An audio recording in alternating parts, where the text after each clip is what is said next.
Hi guys, welcome back to my channel. আজকে তোমাদের সাথে আমার চ্যানেলের ফার্স্ট ব্লগ শেয়ার করতে চলেছি। তো রাতের বেলা খাওয়া দাওয়ার পর বাসনটা নিয়ে বাইরে চলে এসেছিলাম। তো অনেকটাই রাত হয়ে গেছিলো, ঠিক আছে। তো তখন বাজে তাও 11:30 মতো।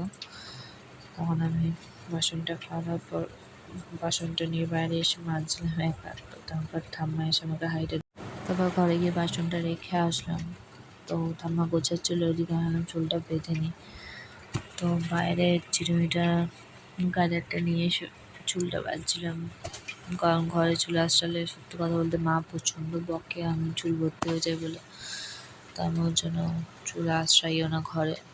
তো আস্তে আস্তে একটু ঘোরাফেরা করছিলাম, কেউ ছিল না, চারদিকটা খুব শান্ত ছিল, ভালোও লাগছিল।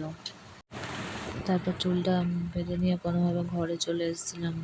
বিছনাটা করে দিতে হবে, কারণ ঠাম্মা সব কিছু গুছিয়ে নিয়েছিল। আর রাত হয়ে গেছিলো তখন, তার প্রায় 12:10-15 মতো বাজে।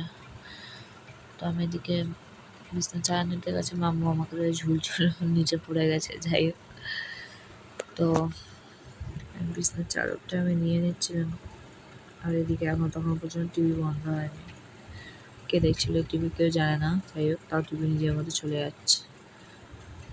তারপর আমি চাদরটা নিয়ে নিলাম, চাদরটা নিয়ে বিছনাটা পাচ্ছিলাম। তো সমস্ত কাজ শেষ করার পর একটুখানি মুখে ক্রিম মেখে নিচ্ছিলাম, মুখটা খুব টানছিল। তারপর একটুখানি বাইরে বেরোলাম বলে হাঁটতে বেরিয়েছিলাম। ঘরে এসে দেখি মা লাইট অফ করে দিয়েছে, ঘুমিয়ে পড়েছিলাম। গুড নাইট বন্ধুরা, পরে দেখা হবে।